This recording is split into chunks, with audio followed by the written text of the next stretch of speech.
नमस्कार, मैं विपिन कुमार। मैं अभी आपको रूबरू करा रहा हूँ नेशनल दस्तक के चीफ एडिटर शंभू कुमार सिंह से, जो अभी मेरे साथ में हैं। आज मैं इनसे बात करूँगा पत्रकारिता पे और पत्रकारिता के मर्यादा के बारे में कि आज कितना उसका लेवल गिर गया है। और इनसे अभी जानेंगे, पत्रकारिता निष्पक्षता के लिए जाना जाता है, विश्वसनीयता के लिए जाना जाता है, पत्रकारिता को चौथा स्तंभ भी कहा जाता है।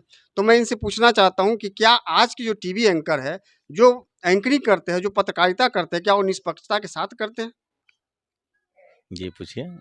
आप टीवी एंकर, आज की जो पत्रकारिता हो रही है देश में, कोई भी न्यूज़ चैनल देखता हूँ, तो क्या उसमें आपको लगता है कि सब एंकर निष्पक्षता के साथ पत्रकारिता करते हैं या सरकार के फेवर में पत्रकारिता करते देखिए, आज के समय की बात करेंगे और पिछला पत्रकारिता से जब कंपेयर करेंगे तो आज ज़्यादा ईमानदारी से पत्रकारिता हो रही है। दरअसल भारत में जब आप 100 साल, 150 साल का इतिहास देखेंगे पत्रकारिता का, तो मुगलों के दौर में लोग सिर्फ राजा की चापलूसी करते थे। उससे पहले भी राजाओं के यहाँ लोग जो जो लेखक, कवि तब भी थे, चापलूसी करते थे। जब से अखबार आया तो उस दौर में देखिएगा कि आज़ादी के बाद की अगर हम बात करें तो नेहरू, इंदिरा गांधी, राजीव गांधी के खिलाफ तो बोला भी नहीं जाता था, क्योंकि उस समय जो पत्रकार होते थे वो सिर्फ एक जाति विशेष के पत्रकार होते थे। और कई धर्मों के पत्रकार थे, लेकिन वो सारे के सारे जो आज के संवैधानिक हिसाब से कहेंगे तो वो सवर्ण थे, जनरल कैटेगरी के लोग, खासकर ब्राह्मण समाज के लोग। अब चूंकि डिजिटल मीडिया है तो अब ज़्यादा ही आज आज आप इसी राजीव गांधी के बाद पीवी नरसिम्हा राव तक बीपी सिंह की आलोचना से पत्रकारिता शुरू होती है। उससे पहले किसी प्रधानमंत्री पर एक लेख नहीं लिखा जाता था। यहाँ तक कि संसद में लोग ज़्यादा बोलते थे, लेकिन उनके बारे में खबरें नहीं छपती थी। अब चूंकि डेमोक्रेटाइजेशन हो गया है, तो अब डिजिटल मीडिया में हम भी हैं, आप भी हैं, सारी जाति धर्म के लोग पत्रकार हैं, बैकवर्ड क्लासेस के पत्रकार हैं, शेड्यूल कास्ट। अभी सर्वे आया है 2006 तक, जब मैंने पत्रकारिता शुरू की थी तो एक भी संपादक या बड़े रिपोर्टर मीडिया में नहीं थे गैर सवर्ण। आज जब मैं 2006 से पत्रकारिता कर रहा हूं तो आज के डेट में डिजिटल मीडिया में 10% रिप्रेजेंटेशन है SC ST का। हैं? आपको नहीं लगता है कि सोशल मीडिया अभी बंट गया, कोई जात की पत्रकारिता कर रहा है तो कोई पार्टी की पत्रकारिता कर रहा है? मतलब आप पर भी एक आरोप है कि नेशनल दस्तक SC ST की वकालत करता है पत्रकारिता में, इसको क्या कहेंगे? हाँ, तो आपने मेरा कंप्लीट नहीं होने दिया। तो मैं ये कह रहा हूँ कि ये डेमोक्राइजेशन हुआ है तो पत्रकारिता पहले के तुलना में अभी ज़्यादा ईमानदार हुआ है। इसको ऐसे समझिए, पहले के लोग जो पहले, इसको लोग अभी कलयुग कहते हैं। दरअसल ये कलयुग नहीं है, ये कलम युग है। कलयुग तब था जब एक शूद्रों अछूतों को पढ़ने का अधिकार नहीं था, जब धर्म के हिसाब, मनुस्मृति के हिसाब से देश चलता था। तो जो लोग पहले पढ़ाते थे और उन्हीं को अधिकार था, वो अब कहते हैं कि पढ़ाई खराब है, अब पढ़ाई ज़्यादा अच्छा है। पहले कोई संस्कृत का श्लोक सुनाता था, लोग उसको ज्ञानी समझते थे। अब कोई आर्टिफिशियल इंटेलिजेंस की बात करता है, अंग्रेजी की बात करता है, तो उसको हम ज्ञानी कहते हैं। आपको संस्कृत का कोई श्लोक सुनाएगा तो आप ज्ञानी कहेंगे? नहीं कहेंगे। इंग्लिश बोलेगा, आर्टिफिशियल इंटेलिजेंस, कंप्यूटर साइंस, तो ज्ञानी है। तो ये सारा मिथक गढ़ा जा रहा है।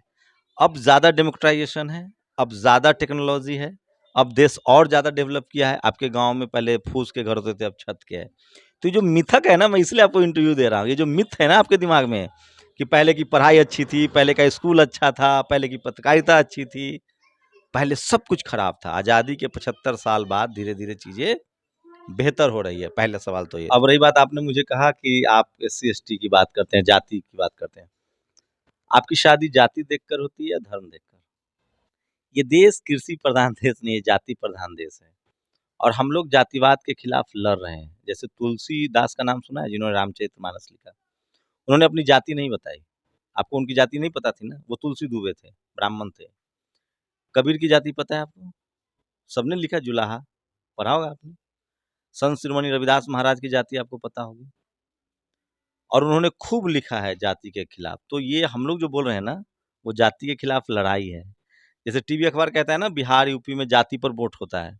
बिहार यूपी में जातिवाद के खिलाफ लड़ाई है, जाति के खिलाफ वोट होता है। यहाँ सोशल जस्टिस बहुत पहले कर्पूरी ठाकुर लेके आ गए। यूपी में रामबरन यादव लेके आ गए। वहाँ मायावती जैसी मुख्यमंत्री बन गई, चार चार, अखिलेश यादव, तेजस्वी यादव। तो बिहार यूपी में जातिवाद के खिलाफ लड़ाई है। तो जो टीवी अखबार है ना, ये जैसे इस देश में उन्होंने घोषित कर दिया कि 3-4 लोग ही चोर हैं, मायावती चोर हैं, अखिलेश चोर हैं, मायावती चोर हैं, मुलायम चोर है, ये टीवी अखबार ने घोषित कर दिया और इस देश की जनता ने मान लिया। तो ये जो टीवी अखबार है, ये पहले ज़्यादा जात कास्टिस्ट थे। हम लोग जो कर रहे हैं उस कास्टिज्म को लोगों को समझा रहे हैं कि ये आपके साथ जातिवाद हो रहा है, ये जातिवादी अड्डे हैं। हम कॉन्स्टिट्यूशनल टर्म्स में बात करते हैं। इस देश के 90-95% लोग किसान हैं, गरीब हैं, उनको एससी, एसटी, ओबीसी ये कॉन्स्टिट्यूशनल टर्म्स है। हम उनके राजनीतिक हितों, सामाजिक हितों, उनके एजुकेशन की बात कर रहे हैं। अच्छा, पत्रकार लोग अपनी मर्यादा को नहीं भूल गए? जैसे कोई यूट्यूबर बोलता है कि किसी 180 दिन में सरकार गिरा देंगे, और दबंगई के साथ अब पत्रकारिता करते हैं, तो मनीष ज़्यादा का ईमानदार आदमी उस है। पर क्या बोलेंगे आप? वो ज़्यादा ईमानदार है। कम से कम वो कहे, जैसे आपको कोई कहे कि मैं तुम्हें मारूँगा, तो आप अलर्ट होंगे ना। इस देश की मीडिया ने सरकार, ये मायावती जी की सरकार गिराई। भारत की सबसे शानदार चली है वो सरकार, जिसने अस्पताल खोला, स्कूल खोला, पार्क बनवाए, यूपी को सुंदर बनाया। इस देश में लालू यादव की सरकारें गिराई गई हैं। ये लोग सरकार बनाते और गिराते हैं। ये लोग सवाल तब पूछते हैं जब कोई एससी, एसटी, ओबीसी या किसान, जाट, पटेल, मराठा, गुर्जर, यहाँ तक कि ठाकुर मुख्यमंत्री या प्रधानमंत्री हो जाए। तो ये मीडिया जो है, ये गोदी मीडिया नहीं है, मनुवादी मीडिया है, जो जाति विशेष के फायदे के लिए काम करती है। हम लोग उसको डेमोक्रेटाइज कर रहे हैं। हम लोग डॉक्टर अम्बेडकर के डाइवर्सिटी के सिद्धांत को फॉलो करना चाह रहे हैं। तो ये सारा जो टीवी अखबार ठीक उलट, आप कुछ लोगों को पढ़िए, राजेंद्र प्रसाद सिंह को पढ़िए, सबसे बड़े शिक्षाविद हैं, इतिहासकार हैं, तब आपको इतिहास की चोरी पता चलेगी। जातिवाद और पहले घना था। हाँ, ये है कि जो जाति के नाम पर शोषण कर रहे थे ना, उनके जातिवाद की अब पोल खुल रही है। तो वो कहते हैं कि ये देखो, ये जो जाति की चर्चा ना करे, जातिवादी को पकड़ने का एक ही तरीका है, जो जाति की चर्चा ना करे समझिए कि वो जातिवादी है, और जो जाति की चर्चा करे वो समझिए कि घोर अच्छा आदमी है। जैसे मनीष कश्यप ज़्यादा ईमानदार है। कांग्रेस में जो पहले ब्राह्मण थे, वो इतने घाघ थे कि पता भी नहीं चलने देते थे। बीजेपी पकड़ा जा रही है। तो पूरा परसेप्शन जो आपको समझाएगा, इसे इस दुनिया का सबसे बड़ा सोशल साइंटिस्ट, वैज्ञानिक बुद्ध हुए 2500 साल पहले। कहा कोई ईश्वर नहीं है, आप जैसा कीजिएगा आपका कर्म आपका पर। उन्होंने हेल्थ पर ध्यान दिया, उन्होंने करुणा, दया, शील, कैरेक्टर पर ध्यान दिया। उससे बुद्ध से बुद्धू बना दिया लोगों ने। बहुत बड़ी चोरी है। पूरी दुनिया में जहाँ जहाँ बुद्धिजीवी लोग हैं, अभी बुद्धिजीवी एक तंज है भारत में, लेकिन आप चीन, जापान, जो बुद्ध को मानने वाले लोग हैं, बुद्धिजीवी हैं, वो देखिए आपसे कितना आगे है टेक्नोलॉजी में। आपको कहा जा रहा है कि आप पीछे चलो। अच्छा, आप बताइए, अब आप घर अपना फूस का बनवाएंगे कि सीमेंटेड बनवाएंगे? सोलर वाला है।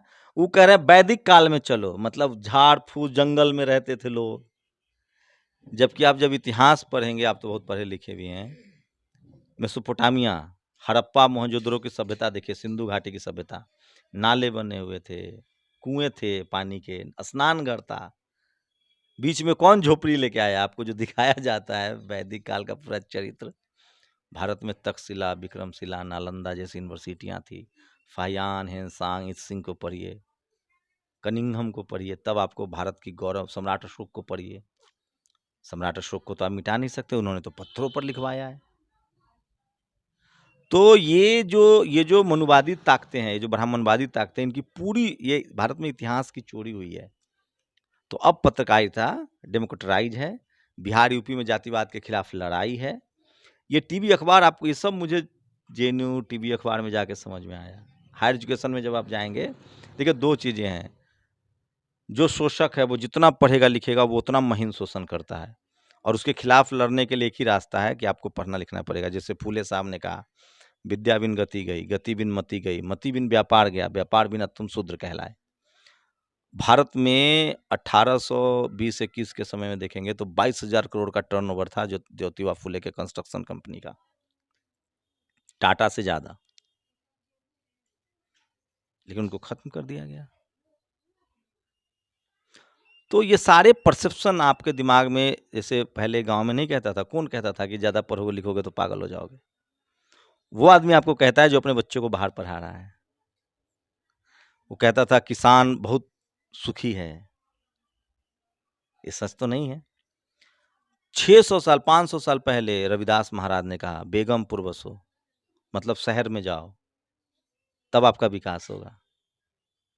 तो ये जो टीवी अखबार में आप कोई खबर देखिए ना, तो उस एंकर की जाति पता कीजिए। जिस देश में शादी ब्याह, उठना बैठना, खाना पीना, हर चीज जाति देख के होता है, आपको लगता है वो आदमी किसी पोस्ट पर चला जाएगा तो उससे उसके अंदर से जाति का जो मान सम्मान या अपमान है वो निकल जाएगा? इसलिए डॉक्टर अंबेडकर ने डाइवर्सिटी की बात की है, चेक एंड बैलेंस, भागीदारी की। बिल्ली का नैसर्गिक स्वभाव क्या है? नेचुरल, चूहे को खा जाएगा। क्या बिल्ली चूहे की चौकीदारी का अगर कह रही है तो ड्रामा ही है ना? या तब तक जब तक उसका पेट भरा हुआ है, जैसी भूख लगेगी खा जाएगी। लेकिन ये भारत में थोड़ा ज्यादा लागू है। दुनिया भर में जहां लोग गैर बराबरी रही है उसके खिलाफ शोषक लोगों ने लड़ा है, लेकिन भारत में अब उल्टा हो गया है।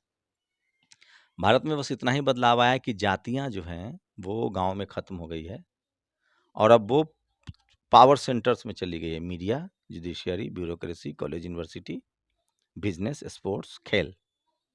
भारत में जाति उसी को समझ में आएगा जो कम से कम पीएचडी करेगा, और पीएचडी में भी जो तमाम महापुरुषों को पढ़ेगा, नहीं तो जाति समझ में नहीं। इतना महीन बुना हुआ है ये। जैसे अभी हैदराबाद यूनिवर्सिटी का एक आंकड़ा दे रहा हूँ जो एसयू में निकला है, जितने जनरल कैटेगरी के लोगों ने स्कोर 36 स्कोर किया, मैक्सिमम 42 स्कोर किया, सबको वाइवा में मिला 18 नंबर। और जितने एससी एसटी ओबीसी जिन्होंने 46 स्कोर किया, 43 स्कोर किया, उसको मिला है 7 नंबर, 6 नंबर। तो ये घोर महीन जातिवाद है और इसको हर चीज पर लागू होता है। हम लोग घोर जातिवादी व्यवस्था में पैदा हुए लोग हैं। हम जातिवाद के खिलाफ लड़ रहे हैं और कोई जो हमको जातिवादी कह रहा है वो दरअसल जातिवादी व्यवस्था को बनाए रखना चाहता है। तो ये समझना पड़ेगा, और इसके लिए आपको जब तक आप पढ़ेंगे लिखेंगे नहीं, तब नॉर्मल सिलेबस की चीज नहीं है, आउट ऑफ सिलेबस है। जिन लोगों ने कहा कि समंदर लांघना पाप है, उन्होंने अपने बच्चों को सबसे पहले विदेश भेजा। तो अगर आप वैदिक व्यवस्था को मानते हैं तो उसके जातिवाद को समझने के लिए मैं आपकी जानकारी के बता दूं कि किसी भी वैदिक ग्रंथ में हिंदू शब्द नहीं लिखा हुआ है। सिर्फ और सिर्फ ब्राह्मण, क्षत्रिय, वैश्य और शूद्र लिखा है। तो इस देश के 90-95% लोगों को शूद्र कहा जा रहा है। तो इसलिए आपको लगता है कि हम जातिवाद के खिलाफ लड़ रहे हैं, हम जातिवादी हैं नहीं। चलिए, आपको समय देने के लिए बहुत बहुत धन्यवाद।